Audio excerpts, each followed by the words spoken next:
Découvrez les secrets des milliardaires, de l'art de la communication à la gestion du temps, en passant par la confiance et l'investissement.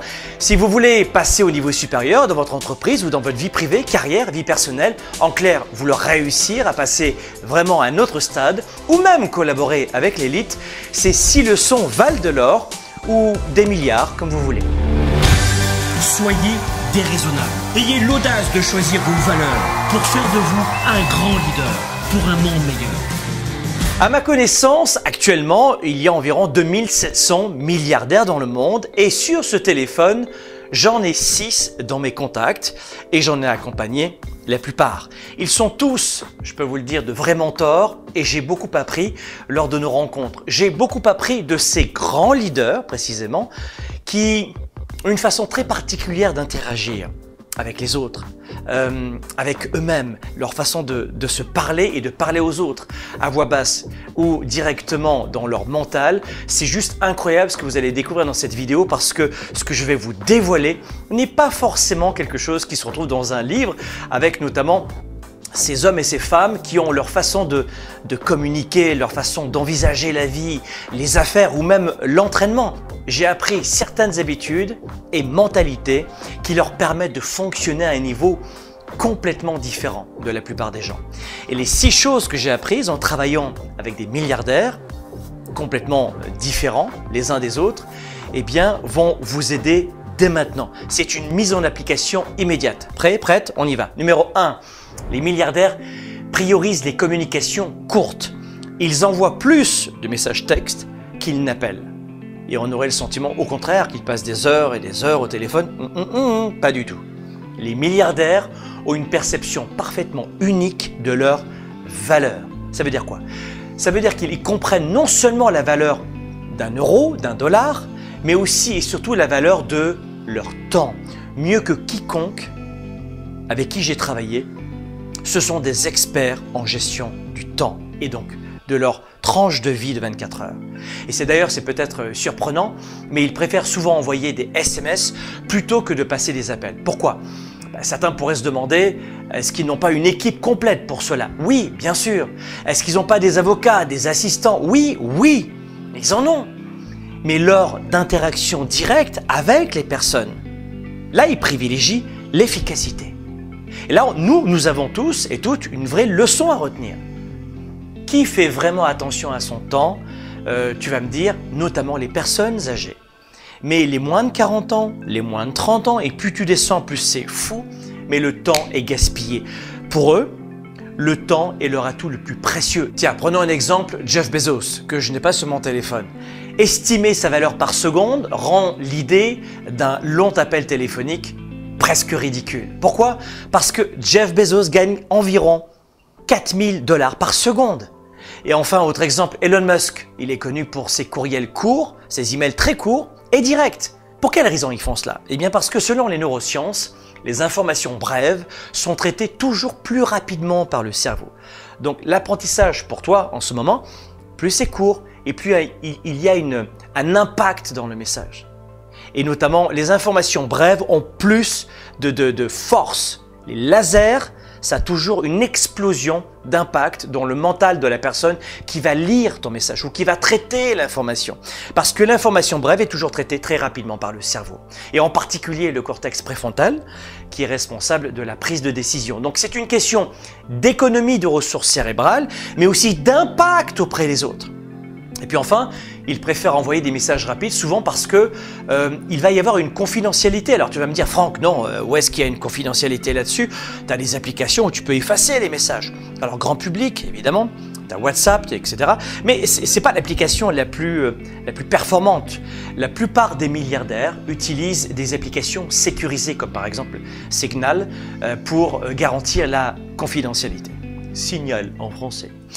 Deuxième trait de singularité des milliardaires, alors évidemment c'est la conséquence de ce que j'étais en train de te dire sur notamment leur façon de communiquer par SMS au lieu de faire des appels, la confidentialité. Là encore, on va pousser un petit peu plus loin sur l'optimisation de leur temps de manière générale. Bill Gates par exemple est réputé pour ses semaines de réflexion où il s'isole pour lire et pour penser. Dans la gestion de son temps, son développement personnel est essentiel. ou même sa culture générale. D'ailleurs, les recherches montrent que donner du temps au cerveau pour digérer l'information améliore considérablement la mémoire à long terme et la créativité grâce notamment à ce qu'on appelle la consolidation neuronale. Tu sais, on consomme tellement d'informations tous les jours que notre cerveau, on ne s'en aperçoit pas, n'a pas le temps de digérer, d'analyser l'information. Comme je le dis souvent à nos participants dans nos différents séminaires, en leadership et entrepreneurship, je leur dis, laissez votre cerveau s'ennuyer. Alors je me dis, ah, qu'est-ce que ça veut dire, laisser le cerveau s'ennuyer? Ça veut dire qu'on a toujours le réflexe de regarder, de regarder, de regarder. Même, je vais souvent dans des clubs de gym un peu dans le monde entier, j'aime bien prendre soin de ma santé, de ma vitalité, de mon énergie. Eh bien, entre chaque séance, chaque répétition, les gars ou les filles, hop, le téléphone, hop, le téléphone. Mais non, pendant une séance de sport, par exemple, pose-le ton téléphone et laisse ton cerveau penser, créer.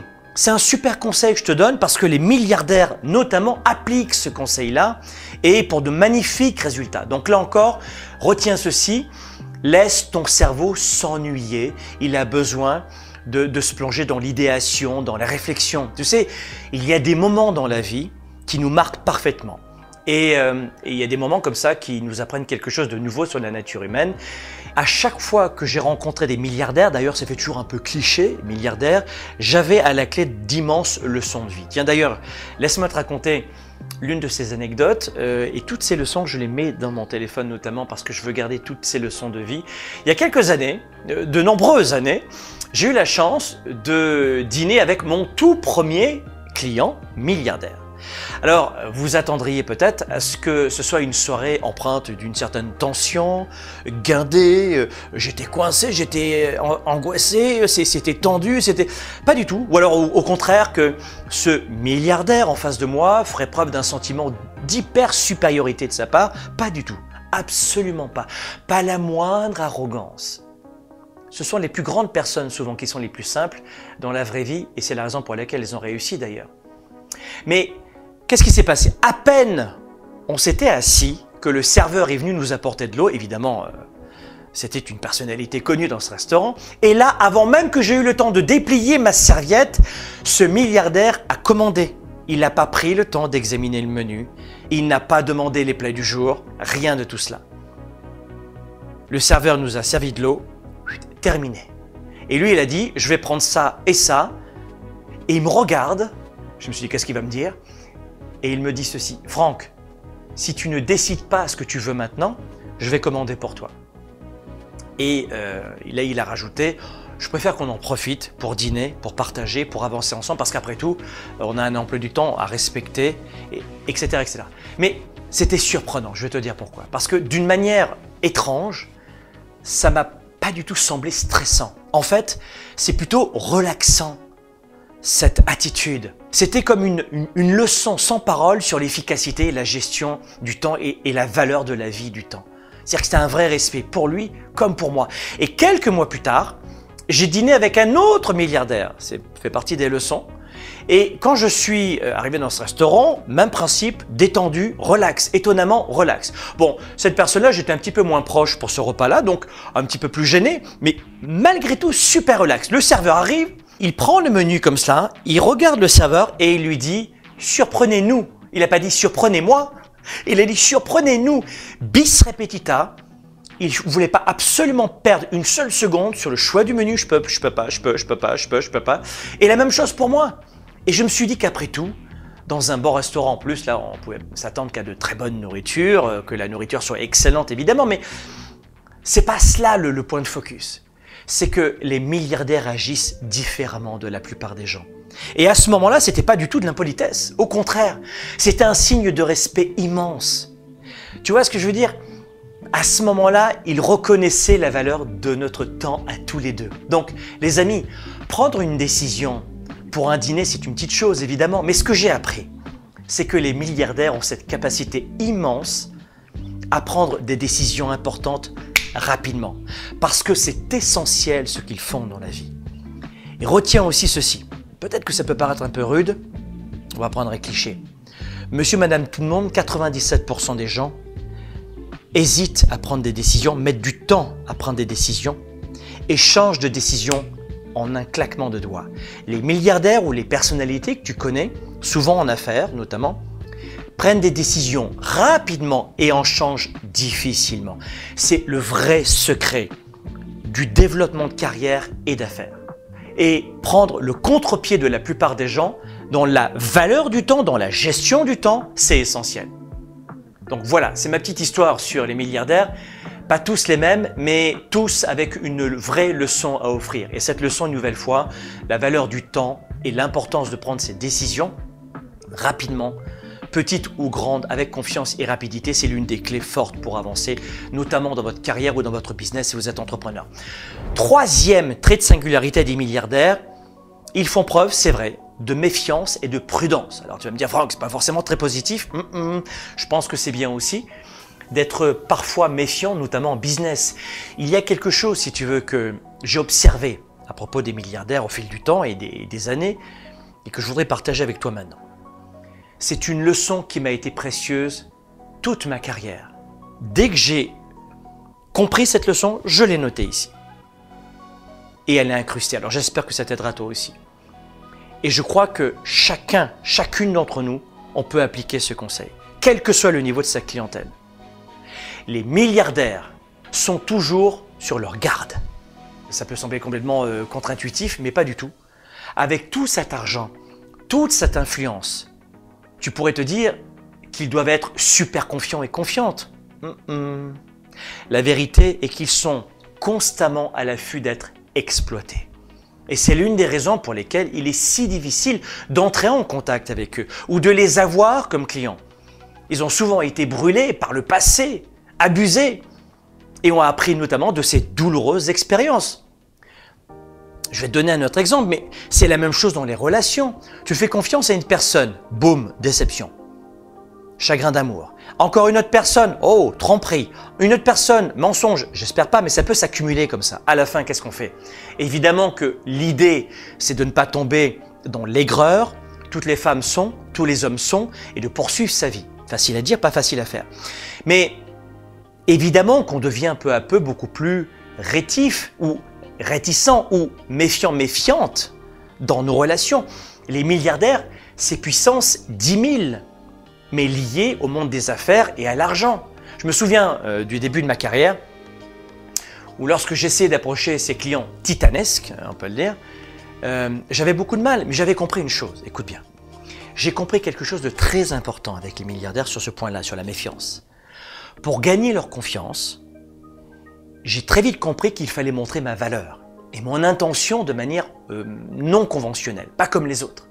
Alors qu'est-ce que j'ai fait? Eh bien, au lieu de facturer mes honoraires, qui ensuite étaient importants, c'est sûr, j'ai travaillé gratuitement. Mais bien sûr qu'un milliardaire pouvait se payer mes honoraires, évidemment.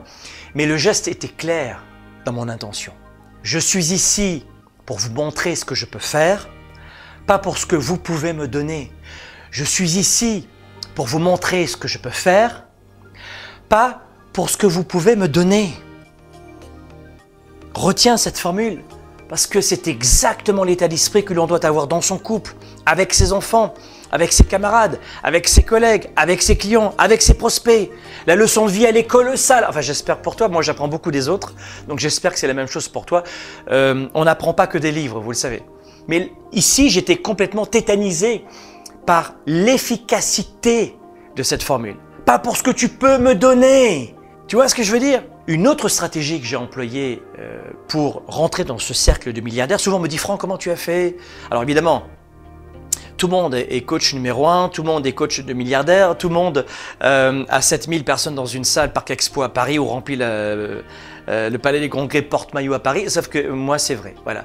Et l'une des stratégies fortes qui m'a percuté, que j'ai utilisée, c'était notamment cette stratégie d'entrer dans le cercle. Qu'est-ce que je veux dire? J'ai employé une stratégie qui est d'entrer dans un cercle de confiance par la périphérie du milliardaire.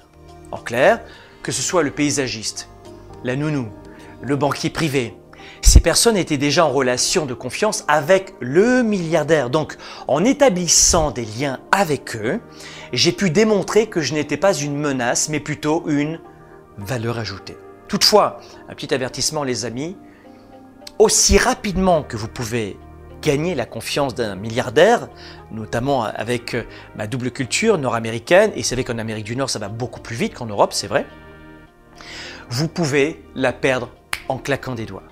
J'ai vu des relations de 10 ans se dissoudre en un instant à cause d'un mensonge, à cause d'un retard ou d'un simple malentendu. Je l'ai vu. Les milliardaires, retiens ceci, n'hésitent jamais à mettre fin à une relation si elle ne leur est plus bénéfique. Les multimillionnaires, si tu veux, ou les hommes et les femmes qui ont du leadership, c'est la même chose. Tu sais, c'est une sorte d'épée à double tranchant. Ils sont incroyablement loyaux tant que leur relation est mutuellement avantageuse. Pourquoi? Bien parce que pour un milliardaire, de trouver quelqu'un de confiance, c'est très compliqué. Donc, de facto, un milliardaire sera, ou un multimillionnaire, sera quelqu'un souvent de très fidèle dans la relation professionnelle notamment. On ne parle pas de la vie privée. Relation professionnelle, je t'assure qu'il y a une grande fidélité. Souvent.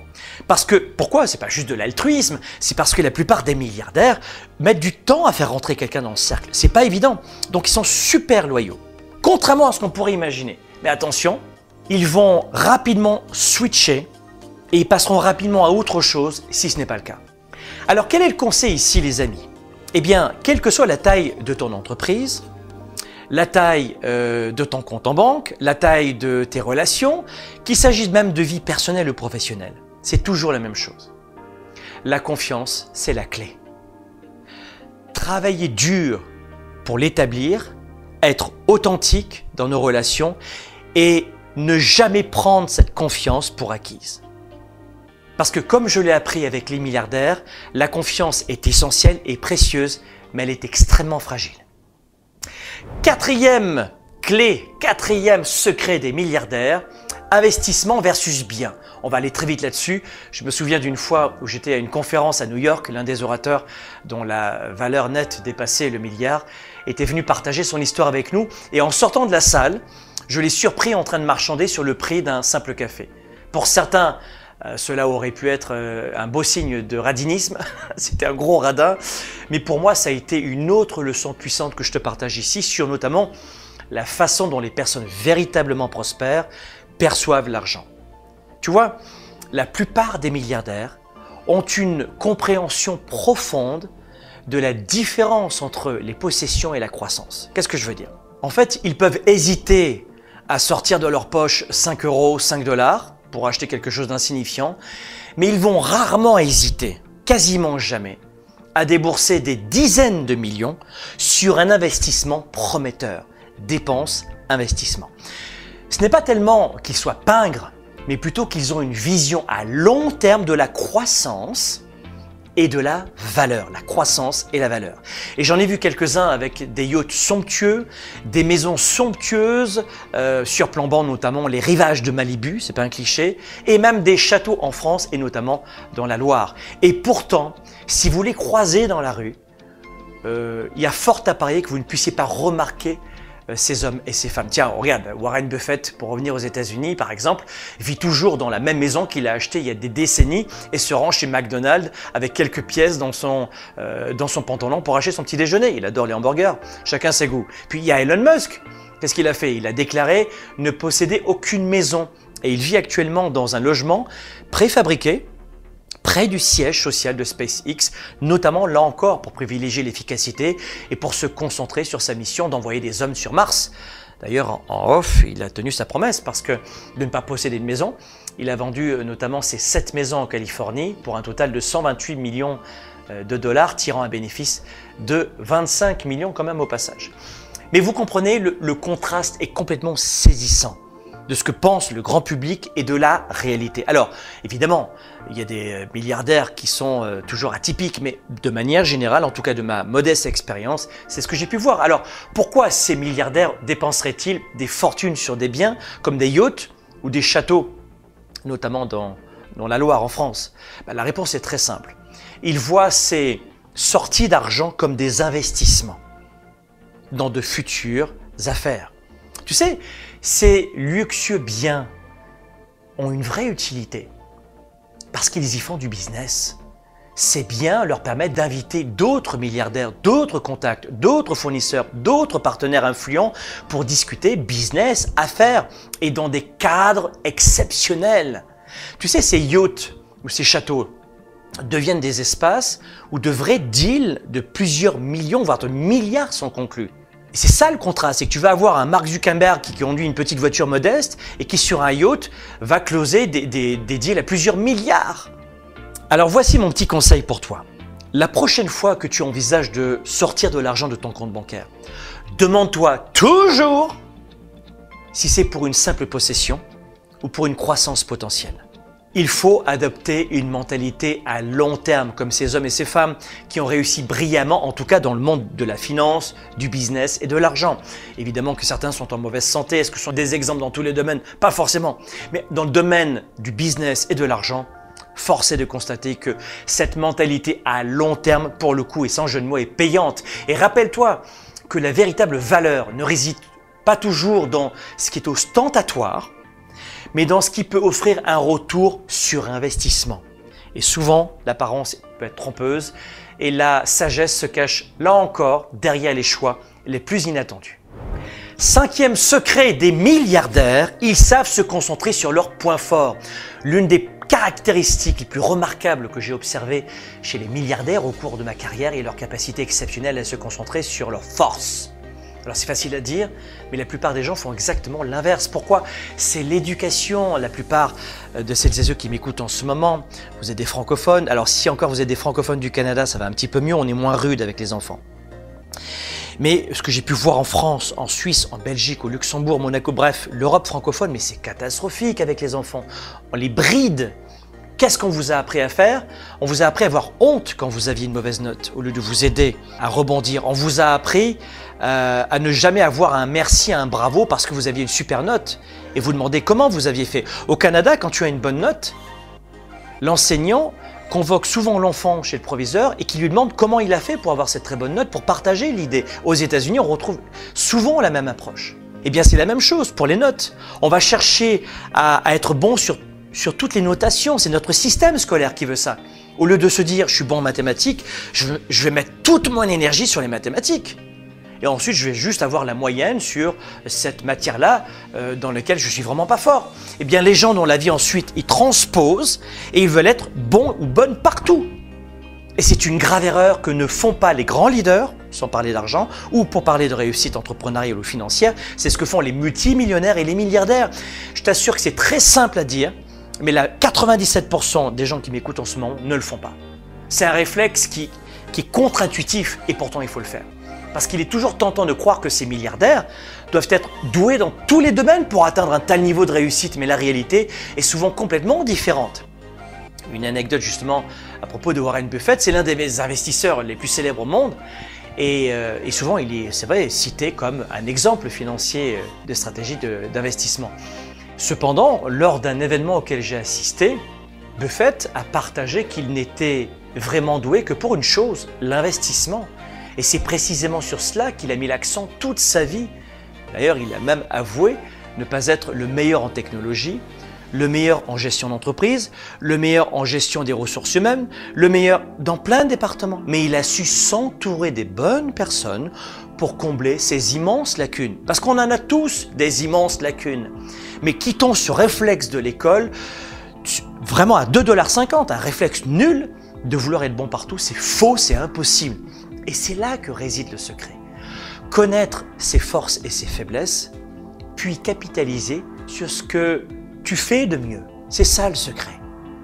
D'ailleurs, si nous devions prendre un conseil de leur parcours, ce serait de passer moins de temps à essayer de corriger tes faiblesses et plus de temps, comme je te l'ai dit, à perfectionner et à tirer parti de toutes tes forces.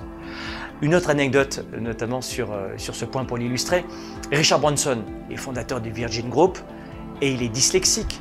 Plutôt que de voir cela comme une faiblesse, il a utilisé sa capacité à penser différemment comme un avantage. Et ça lui a permis de voir des opportunités d'affaires que d'autres ont ratées pendant des dizaines d'années. Et il a offert des milliers et des milliers d'emplois. Il s'est concentré sur sa capacité à voir le tableau d'ensemble et à innover, plutôt que de s'embourber dans les détails. Donc, comment appliquer cela dans ta propre vie? C'est ça la question qu'il faut que tu te poses maintenant. J'espère que cette vidéo est suffisamment riche en termes de valeur ajoutée, notamment gratuitement, pour t'aider en ce moment. Mais tiens, j'aimerais te donner quelques questions à te poser. Comment appliquer cela à ta propre vie? Quelques questions, quelques points, rapido. 1. Évaluation personnelle. Identifie tes points forts. Qu'est-ce qui te passionne? Dans quel domaine tu reçois le plus souvent de compliments, etc., etc. Deuxième astuce, délègue ou collabore. Si tu as des points faibles qui sont essentiels à ton travail ou à tes projets, trouve des personnes qui excellent dans ces domaines et collabore avec elles. Comment on trouve ces gens-là? Comment on établit un agenda de collaboration, etc. Tout ça, on le voit aussi en détail plus tard, mais dans cette vidéo, ce sont des pistes. Troisième idée, l'éducation continue. Investis du temps, c'est ce que tu fais en ce moment, bravo, et de l'énergie pour devenir encore meilleur dans tes domaines de prédilection. La plupart des gens ne prennent même plus le temps de voir des vidéos comme celle-ci. Et là, je ne fais pas l'animateur télé, l'humoriste, moi je suis un stratège, un coach en développement d'affaires et d'entreprise. Et là, en ce moment, on est en train de se former gratuitement, c'est de l'éducation. Donc bravo à toi. Mais la plupart des gens, ils sont incapables d'écouter une vidéo comme celle-ci. Pourquoi? C'est de la formation, ça demande un effort, de la concentration, du focus. La plupart des gens adorent le TikTok maintenant, le 5 secondes, parce que ça ne demande aucun effort. Et hop, dopamine, etc. On sécrète artificiellement notre plaisir aujourd'hui. Donc fais en sorte, pour justement rejoindre ce conseil-là, l'éducation continue, investis ton énergie pour devenir encore meilleur dans tes domaines de prédilection. 4. Ne crains pas l'échec. Les milliardaires ne sont pas infaillibles, ils échouent aussi, mais ils apprennent de leurs erreurs et se concentrent et se recentrent notamment sur leurs points forts. Ok? 6e et dernier secret des milliardaires que j'ai pu rencontrer, ils ont des problèmes de meilleure qualité. Ils font en sorte d'avoir des problèmes de meilleure qualité. Regarde dans ta vie tous les jours, tu vas avoir tendance à te créer des problèmes qui dans les faits sont des tracas, pas des problèmes. Un problème, c'est un cancer, tu vas mourir, on est d'accord. Un tracas, c'est j'ai une tache sur mon vêtement. Donc ils font en sorte, les milliardaires ou les grands leaders, sans parler d'argent, d'avoir des problèmes de meilleure qualité. En clair, ils apprennent à choisir leur bataille. Il va falloir que tu cesses de mener un combat sur tout le monde et sur chaque minute. Fais en sorte d'avoir des problèmes ou des tracas de meilleure qualité et de laisser les futilités de côté. Et monsieur, madame, tout le monde, 97% des gens, en général, tombent dans la futilité. Et du coup, au bout d'un moment, ils perdent de vue leurs objectifs, leur vision, ce qui est important, et ils se couchent le soir exténués parce que leur vie, c'est une bataille. Leur vie, c'est la guerre. La guerre! La vie, c'est pas la guerre. Il y a des combats à mener dans une vie, mais la vie est belle. On fait en sorte de la croquer à pleines dents, d'agir massivement parce qu'on ne regrette que ce qu'on n'a pas fait. On ne regrette que ce qu'on n'a pas osé faire. Mais pour cela, on a besoin d'avoir des problèmes de meilleure qualité. Imagine un moment que tu es invité à prendre un jet privé. D'accord? Eh bien, moi, ça m'est arrivé. Je suis invité à prendre un jet privé avec un milliardaire. Et c'était mon premier jet. J'avais jamais volé seul avant. Donc je suis invité à monter dans un jet privé au départ de Montréal. Pour la plupart d'entre nous, ça semble être un rêve absolu. Enfin moi, j'arrive sur le tarmac, je vois ce jet privé, c'était... Enfin je sais pas, chacun prend son kiff. Mais je vais pas dire que d'être avec ma famille, c'est pas un kiff. D'être face à la mer, c'est pas un kiff. Et d'être dans un voyage privé, dans un jet privé, c'est aussi un kiff, évidemment. Tout comme je kiffe au club de gym quand je fais du sport tous les jours. Mais je kiffais! Donc là, je rentre dans le jet privé et là, j'ai ce milliardaire, au départ de Montréal, qui avait un visage dépité. Je disais, il y a un problème là, il a perdu peut-être des milliards pour le coup. Eh ben, c'est précisément un tracas qui l'a perturbé. Et je ne donne pas son nom, donc il n'y a aucun souci, mais je veux dire un truc. Je me souviens être arrivé dans cet aéroport, ce jet privé. J'étais extatique. Je vois ce visage et il a une expression contrariée. Je me dis, qu'est-ce qui s'est passé? Et il m'explique que son avion a un souci mécanique et qu'il doit emprunter un autre jet. Beaucoup moins bien. Et à ce moment-là, je ne tourne pas en dérision, je ne me moque pas du tout. Mais à ce moment-là, en fait, j'ai eu un vrai déclic. Malgré leurs moyens financiers astronomiques, eh bien, les milliardaires ont aussi leur propre ensemble de problèmes. Et en attendant sa frustration, j'ai réalisé que son problème, son tracas en fait, bien que très différent de ce que la plupart d'entre nous peuvent connaître, était tout aussi réel pour lui. Ça veut dire qu'on a chacun et chacune à faire un travail sur nos tracas, sur nos problèmes. Mais c'est vrai que de se dire « j'ai le problème de ne pas prendre ce jet privé et d'être obligé de prendre l'autre », c'est un beau problème. Moi je trouve que c'est un beau… Alors certains vont dire c'est futile, d'accord, pour toi.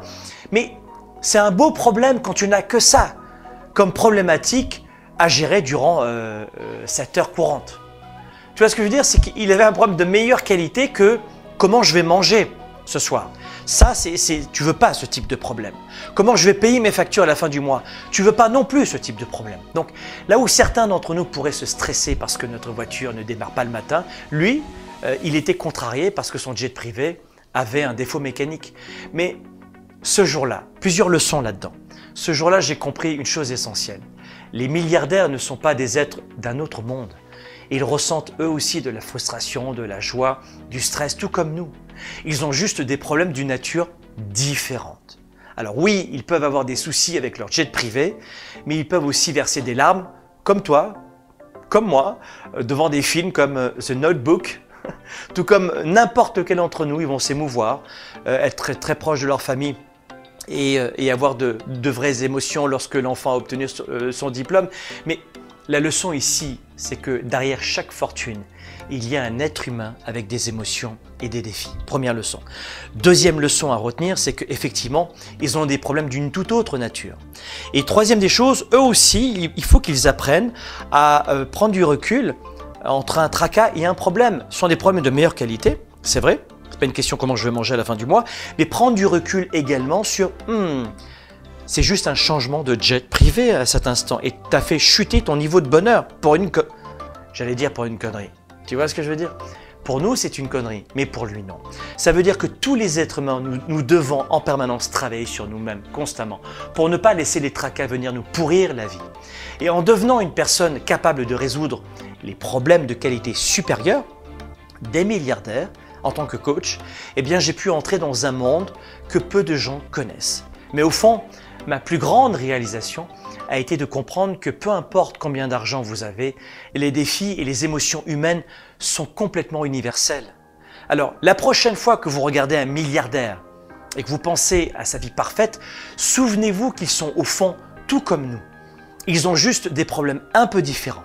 Et si vous pouvez aider à résoudre ces problèmes, qui sait où cela pourrait vous mener, les amis? Parce qu'en conclusion, dans ma carrière de coach, après avoir accompagné des sportifs de haut niveau, des chefs d'entreprise ou des hommes et des femmes politiques, je pense notamment à l'ancien ministre de l'Intérieur en France ou d'autres personnalités que je ne peux pas citer ici, vous le comprendrez, ou des chefs d'État ou des gouvernements, eh bien j'ai réalisé que finalement on avait tous un travail à faire pour nous. Mais surtout, travailler pour des grands leaders et pas uniquement des milliardaires m'a complètement ouvert les yeux sur une réalité fascinante et parfois inattendue du monde des affaires et de la richesse.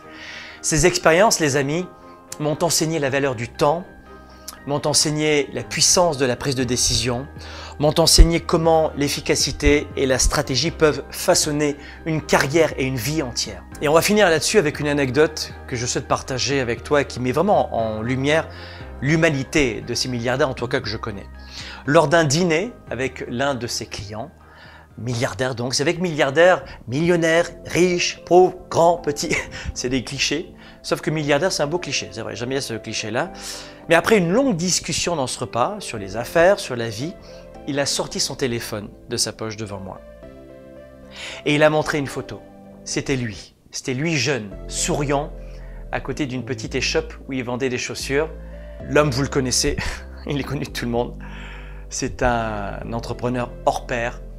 Il m'a balancé au visage cette phrase à la fois sympathique et puis percutante pour moi. Ne laisse jamais ta réussite te faire oublier d'où tu viens. Et ce simple rappel m'a montré que malgré les milliards au fond, ils sont juste des êtres humains avec des histoires, des rêves et des souvenirs, tout comme nous, tout comme toi. Et tu l'as compris dans cette vidéo sur les habitudes des milliardaires, il ne s'agissait pas seulement de stratégie pour réussir dans les affaires, mais aussi dans ta vie, dans notre vie, dans ta vie à toi. Donc si tu as aimé cette vidéo, n'oublie pas de t'abonner, clique sur la petite cloche, appuie un petit like et surtout laisse-moi tes commentaires pour me dire ce que tu as pensé, ce qui t'a marqué et avec quoi tu repars. Bravo encore, à très bientôt. Soyons des leaders actifs, déraisonnables et inspirants pour un monde meilleur. Ciao! Voilà, j'espère que cette vidéo vous a apporté beaucoup de valeur ajoutée. Et si maintenant vous souhaitez développer votre entreprise, vous devez comprendre votre capacité à penser, à planifier et à agir de manière stratégique. Et ça va directement affecter vos ventes, votre rentabilité et votre liberté plus que toute autre chose que vous ferez. Et très souvent, un seul changement peut entraîner une différence majeure dans vos résultats. Et pour cela, il existe 25 questions stratégiques que je me pose dans toutes mes entreprises. Est-ce que vous serez capable d'y répondre sans vous tromper? On va faire le test. Si vous ne connaissez pas les réponses à ces questions ou si vous avez les mauvaises réponses, vous pouvez commettre des erreurs dans le marketing, dans les ventes, dans l'organisation de votre activité et qui peuvent être complètement fatales à votre business. Et la bonne nouvelle, c'est qu'on vous offre ce document. Donc téléchargez gratuitement, regardez bien le lien, ce livret digital, il contient ces fameuses 25 questions stratégiques pour reprendre la bonne direction.